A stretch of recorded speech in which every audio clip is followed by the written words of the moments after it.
உலகெங்கும் இருக்கும் பக்தி இன்ஃபோ நேயர்களுக்கு வணக்கம். நான் உங்கள் பிருந்தா சங்கர். இன்று நம்மோடு சிறப்பு விருந்தினராக இணைந்திருப்பது ஜோதிட உலகின் சூப்பர் ஸ்டார் பிரம்மஸ்ரீ ராம்ஜி பரமஹம்சர் அவர்கள். வணக்கம் சார். வணக்கம். வணக்கம். எப்படி இருக்கீங்க? நல்லா இருக்கு. ஜூன் 2ஆம் தேதி குரு பயிற்சி ஆரம்பிக்க போகுது. இந்த குரு பயிற்சி அப்படின்னாலே மக்கள் ரொம்பவே ஆர்வமாக காத்திருப்பாங்க. ஏன் அப்படின்னா குரு பகவான் அப்படின்னாலே ஒரு சுபமான ஒரு விஷயங்களை கொடுக்கக்கூடிய ஒரு கிரகமாக இருக்காரு. இந்த குரு பகவான் அனைத்து மக்களுக்கும் எந்த மாதிரியான ராஜ யோகத்தை கொடுக்க காத்திருக்காரு? குரு பகவான் பொதுவாகவே ஜூன் 2 கடகத்தில் உச்சம். குரு அப்படின்னாலே என்ன அப்படின்னா சகல செல்வங்கள்னு அர்த்தம். இப்போது இந்த வருஷம் வேற உச்சம் பெற்ற குரு 12 வருஷத்துக்கு ஒரு தடவை வரார். அதனால் யார் யாருக்கெல்லாம் இவர் செல்வ வளங்களை தரப்போகிறார், யார் யார் வீட்டில எல்லாம் குழந்தை பிறக்க போகுது, யார் யாருக்கெல்லாம் மகிழ்ச்சி குடும்பம் ஒன்றிணைய போகுது அப்படிங்கிறத ராசி ரீதியாக நாம் பார்த்து விடலாம். சுவாமிஜி, கும்பராசிக்காரர்களுக்கு குரு பகவான் கொடுக்கக்கூடிய ராஜ யோகங்கள் என்னென்ன? கும்பராசிக்காரர்கள், கும்பராசின்னா எனக்கு ரொம்ப பிடிக்குங்க. கும்பராசி என்றாலே குதூகலம் தான். இவர்கள் வாழ்க்கையில் கும்பராசிக்காரர்கள் படுற கஷ்டம் மாதிரி இந்த உலகத்தில் யாரும் கஷ்டப்பட மாட்டாங்க. காரணம் என்ன? ராசியிலே ராகு. இந்த ராகு வந்தாலும் வந்தான். இந்த 1.5 வருஷமாக என் ஒய்ஃபு கையில் டைவர்ஸ் பேப்பர் வச்சுட்டு இன்றைக்கி டைவர்ஸா நாளைக்கு டைவர்ஸான்னு கேட்டுகிட்டே இருக்கேன் சார். யாராவது சொல்லுங்கள் சார், நான் அவளை ரொம்ப லவ் பண்ணுறேன்னு சொல்லுங்கள் சார் அப்படிங்கிற மாதிரி கும்பராசிக்காரர்களுக்கெல்லாம் ஒரு கடின நிலை என்னென்னா, ஒரு பக்கம் ஃபேமிலி, ஒரு பக்கம் பொருளாதாரம், இந்த மாதிரி. இப்போது இந்த கும்பராசிக்காரர்களுக்கு இருக்கிற பெரிய ப்ளஸ்ஸே என்னென்னா, குரு பகவான் 2 கூடியவராக தனாதிபதியாக விளங்குகிறார். தனாதிபதி குரு 6ஆம் இடத்தில் உச்சம் பெறுகிறார். குரு உச்சம் பெறுகிறார். உச்சம் பெற்ற குரு பகவான் நிறைய பண வரவை தருகிறார். 2 உடையவன் உச்சம் பெறுகிறார் எனும்போது தனப்பிராப்தி நிறைய தரார். 2 கூடியவன் என்றால் என்ன அப்படின்னா, குடும்பஸ்தானாதிபதி என்பதால் குடும்பத்தில் நிம்மதி கிடைக்க போகிறது. முக்கியமாக பணம் வரும் வழிகள்லாம் உங்கள் கண்ணுக்கு தெரியும். நிறைய பணம் சம்பாதிக்க போகிறீங்க. 6ஆம் இடம் என்பது என்ன அப்படின்னா, புதிய பணின்னு அர்த்தம் இருந்தா. இப்போது புதுசாக ஒரு இடத்துல வேலை கிடைக்கிறது. இப்போ நான் ஒரு கம்பெனியில் இருக்கேன் சார், எனக்கு இந்த மாதிரி வேலை கொடுத்துருக்காங்க. நான் ஜூனியர் இன்ஜினியராக இருக்கேன். நான் இந்த டிபார்ட்மெண்ட் பார்த்துக்கிறேன். இப்போது எனக்கு இன்னொரு டிபார்ட்மெண்ட்டும் சேர்த்து பார்த்துக்க சொல்கிறாங்க. நான் அப்படி பண்ணால் நான் இன்ஜினியர் ஆகிடுவேன். ஸோ டெசிக்னேஷன் மாறும் போன்ற அதிசயங்கள்லாம் நடக்கும். உங்களுக்கு மட்டும் நீங்கள் இன்னும் இந்த ப்ரொமோஷன் வாங்குறதுக்கு முன்னாடியே உங்களுக்கு ரோல்ஸ் கொடுத்துருவாங்க. அந்த பதவிகளை சேர்த்து பார்ப்பீங்க போன்றவைகள் ஏற்படும். ஸோ 6ஆம் இடம் என்பது கடன் அப்படின்னு அர்த்தம். அந்த இடத்துல குரு பகவான் உச்சம் வரும்போது கடன்களை அடைக்க ஆரம்பிக்கிறீங்க. நான் அடிக்கடி சொல்கிறது தான், நிறைய பேர் என் பலன்களில் இந்த கடன் சொல்லும்போது மட்டும் நீங்கள் ரசிக்க மாட்டேங்கிறீங்க. ஆனால் உண்மையிலே நீங்கள் ரசிக்க வேண்டிய விஷயமே அதுதான். காரணம், யாருக்கெல்லாம் கடன் இல்லையோ அவர்களெல்லாம் சுதந்திரத்தை காற்றை சுவாசிப்பவர்கள். ஒரு தடவை தான் கடன் வாங்குவாங்க. நீங்கள் வேணால் கேட்டு பாருங்கள், இந்த கிரெடிட் கார்டுனால படாத பாடுபட்டு அடைச்சவங்க வாழ்க்கையிலே கிரெடிட் கார்டு வாங்க மாட்டான்.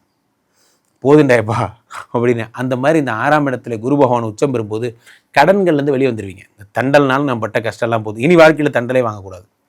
என்றைக்கு நீங்கள் ஒரு சத்தியம் பண்ணுறீங்களோ, இனி நான் கடனே வாங்க மாட்டேன் என்று அன்னிலேருந்து உங்கள் லைஃப் மாறுது.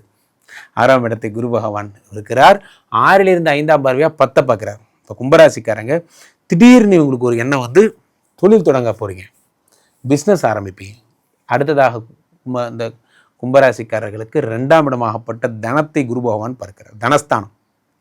தனஸ்தானத்தை குரு பகவான் பார்க்க பணம் வரப்போகிறது. அப்போ குரு பகவான் அருளாலே பணம் வருகிறது, பதவி வருகிறது, தொழில் வருகிறது. ரொம்ப சூப்பராக இருக்கு பாருங்க. கும்பராசிக்காரங்க பாருங்க, லைஃபே மாறப்போகுது. கண்டிப்பா கும்பராசிக்காரர்கள் இந்த சுயதொழில் பண்றவர்களுக்கெல்லாம் அந்த மந்த நிலை அப்படின்றது தொடர்ச்சியாவே இருந்துட்டு இருக்கு. அந்த மந்த நிலை மறைந்து அவர்களுடைய லாபம் அதிகரிக்க வாய்ப்பு இருக்கா? காரணம் என்னவென்றால், அந்த மந்த நிலைக்கு காரணம் இந்த சனி பகவானுடைய பாத சனிங்கிறதுனால தான். இந்த பாத சனிங்கிறது இப்போ போயிட்டு இருக்கு கும்பராசிக்காரர்களுக்கு. அது குரு பகவான் பார்க்கும் பொழுது சனியினுடைய பீடிப்பு என்பது குறையும். ஆட்டோமேட்டிக்காக அது சரியாயிடும். இதில் ஒரு டிஸ்க்ளைமர் என்ன அப்படின்னா, இந்த ஜூனுக்கு பிறகு ராசியில் இருக்க ராகு தன்னிச்சையாக செயல்படுவார். அவர் தன்னிச்சையாக செயல்படும் போது தான் ராகுவோடைய ரியல் ஃபேஸை நீங்கள் பார்ப்பீங்க. இது வரைக்கும் ராகு குரு பார்த்துட்டு இருந்தார், அதனால் டைவர்ஸ் ஆகலை. அப்போது இந்த ஜூன் 2லேருந்து டிசம்பருக்குள்ளே குடும்பத்தில் மிகப்பெரிய பிரச்சனைகள் வருவதற்கு வாய்ப்பு இருக்குது. யாராவது கொஞ்சம் போக்குவரத்தாக இருக்கீங்க, ஜாலியாக இருக்கீங்க, பழைய எக்ஸ் கூடலாம் பேசிகிட்டு இருக்கீங்கன்னா இப்பயே பிளாக் பண்ணிவிட்டு ஓடி போயிருங்க. நன்றாக சொல்லுங்கள். கண்டிப்பாக கூட்டு போய் மாட்டி விட்ருவார் ராகு பகவான். சேட்டையெல்லாம் பண்ணக்கூடாது. ஒரே மனைவி ஒரே குடும்பம் இருந்தீங்கன்னா உங்களுக்கு ஒரு ப்ராப்ளமும் கிடையாது. கண்டிப்பா கும்பராசிக்காரர்களுக்கு, அதாவது திருமணம் ஆகாதவர்களுக்கு திருமண பாக்கியம் 200% ஆகிடும். காரணம் 2ஆம் இடத்துக்கு உடையவன் 2ஆம் இடத்தை பார்ப்பதால், குடும்பஸ்தானத்தை பார்ப்பதால் நிச்சயம் திருமணமாகும். இவர்களுக்கு 100க்கு எவ்வளவு மதிப்பெண் கொடுக்கலாம்? 100க்கு 150 மார்க். பிரமாதமாக இருக்கு. பொதுவாகவே இந்த குரு பயிற்சி அப்படின்னாலே எல்லா இடங்கள்லையும் ஒரு வைப்ரண்ட்டான விஷயமே இதுதான். எந்த சேனலை திருப்பங்க குரு பயிற்சியாக தான் இருக்கும். காரணம் என்ன அப்படின்னா, உலகத்தில் இந்த குரு பகவான் மட்டும்தான் நன்மைகளை தரக்கூடியவராக அறியப்படுகிறார். அப்போ மற்றவங்களாம் என்ன கெடுதலாக பண்ணுறாங்க அப்படி கிடையாது. குரு பகவான் சுபர்னு பேர். குரு பகவான் உக்காந்தாலே நல்லது, பார்த்தாலே நல்லது, என்ன பண்ணாலும் நல்லது. சில பேர் சொல்லுவாங்கல்ல, சுட்டாலும் கெட்டாலும் மேன்மக்கள், அந்த மாதிரி இவர் வந்து குரு பகவான் மறைந்திருந்து கூட நன்மை தான் செய்வார். அப்போது 12 வருடங்களுக்கு ஒரு முறை, ஒரு வருஷத்துக்கு ஒரு தடவை டிரான்சிஷன். இப்போ மேஷம் டு ரிஷபம் ஒரு வருஷம், ரிஷபம் டு மிதுனம் ஒரு வருஷம், அந்த மாதிரி 12 வருஷமும் ட்ராவலிங். அப்போ 12 வருஷத்துக்கு ஒரு தடவை தான் கடகத்துக்கு வருவார். கரெக்டாக அந்த கடகத்தில் குரு பகவான் உச்சம் பெறுகிறார். அதுதான் இந்த வருஷம் மீடியாக்கள் தள்ள வச்சு கொண்டாட காரணம் தான். உச்சம் பெறுகின்ற குரு. ஏன்னா ஒரு நல்லவர் பிளஸ் பண்ணாலே அவர் எப்பயுமே நல்லவன் பிளஸ் பண்ணுவான். அப்போது அவர் உச்சம் பெற்ற குரு எனும்போது நிறைய பிளஸ் பண்ணுவார். குரு மட்டும்தான் 5, 7, 9. இப்போது நம்ம வீட்டில் அப்பா எதை பற்றி கவலைப்படுவார்? அப்பா வந்து சம்பளத்தை பற்றி கவலைப்படுவார். அப்போ சம்பளம் வராது, அப்போ ரெண்ட் கொடுத்த மாதிரி தான் என்று அவர் வந்து வருத்தப்படுவார். அம்மா எதை பற்றி கேட்பாங்க? வந்த உடனே சாப்பிட்டியான்னு கேட்பாங்க. இந்த அம்மாவோட ஸ்கோப்பெல்லாம் வேறு, அப்பாவோட ஸ்கோப்பெல்லாம் அந்த மாதிரி. மற்ற கிரகங்கள் அரசியல், பதவி, பெருமை எதை வேணால் சொல்லலாம். ஆனால் குரு வந்து எடுத்த உடனே ஃபஸ்ட்டு கேட்குறது கல்யாணம் ஆயிடுச்சா, குழந்தை பிறந்தாச்சா, வாழ்க்கையில் செட்டில் ஆகிட்டியா, இந்த 3 தான் அவர் கேட்பார். அப்புறம் தான் புகழ், அரசியல்லாம். அப்போ குரு பகவான் 5, 7, 9 பார்க்கிறார் இந்த வருடம். இதில் பாருங்கள், குரு சந்திரனுடைய வீட்டில் இருப்பதால் அது குரு சந்திர யோகம் என்று அறியப்படுகிறது. யார் யாருக்கெல்லாம் மனசு சரியில்லை, நைட் ஆனால் எல்லாரும் இன்ஸ்டாவில் உட்காந்துக்கிறாங்க, எல்லாருமே நைட் ஆனால் ஒரு டிப்ரெஷன். என்னடா டிப்ரெஷன் தெரியாது, டிப்ரெஷன், எல்லார் மனதுமே டிப்ரெஷன். அந்த டிப்ரெஷனை சரி பண்ணுறது குரு சந்திரனுடைய வீட்டில் இருக்கும்போது குரு சந்திர யோகம். அடுத்து இந்த புரட்டாசி மாதம் செவ்வாய் பகவான் கடகத்தில் நீச்சம் பெறுகிறார். நீச்சம் பெற்ற செவ்வாயோடு சேர்ந்த உச்சம் பெற்ற குரு நீச்ச பங்க ராஜயோகம் தருகிறார். இந்த உலகத்தில் இதெல்லாம் இந்த வருஷம் நடக்க போகுது. அடுத்து இந்த குரு விருச்சிகத்தை பார்க்கிறார், அது செவ்வாய் வீடு, அதனால் குரு மங்கள யோகம் என்பது ஏற்படுகிறது. அடுத்து இந்த குரு என்ன பண்ணுறார்? ஸ்ட்ரைட்டாக சனியை பார்க்குறார், சனினால் உண்டாகக்கூடிய தோஷங்களை சரி பண்ணுறார். அடுத்ததாக முக்கியமாக இந்த குரு என்ன பண்ணுறார்? அந்த ராகு பகவான் டிசம்பர் 6 மகரத்துக்கு வரார். அதை குரு பார்க்கும்போது குரு சண்டால யோகத்தை உண்டாக்குகிறார். குரு சண்டால யோகம் அப்படின்னா என்னென்னா அசுரத்தனமான நன்மைகள்னு அர்த்தம். வெறித்தனம் சொல்லுவாங்கள்ல, அந்த மாதிரி அசுரத்தனமான நன்மைகள்.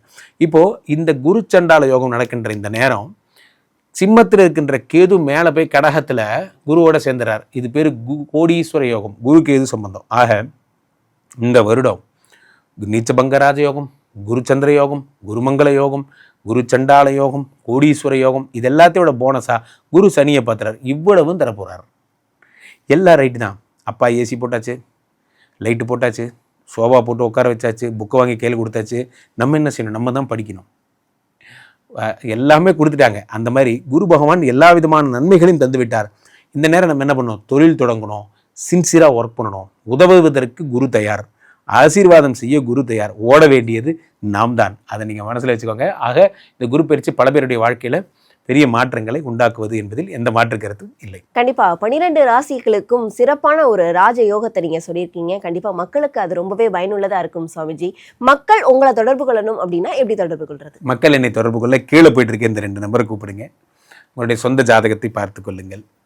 உலக புகழ் வாய்ந்த நமது விஸ்வரூப விஷ்ணுமாயா எழுந்தருளி இருக்கக்கூடிய புனிதமான இந்த ஸ்ரீமடத்தில் தினசரி நடக்கின்ற விஷ்ணுமாயா ஹோமங்களில் கலந்து கொள்ளுங்கள். ஒரு தடவை ஸ்ரீமடம் வந்துட்டிங்கன்னா உங்கள் லைஃபே மாறும். ஆசையுடன் காத்திருக்கிறோம். நேரில் வாருங்கள், சந்திப்போம்.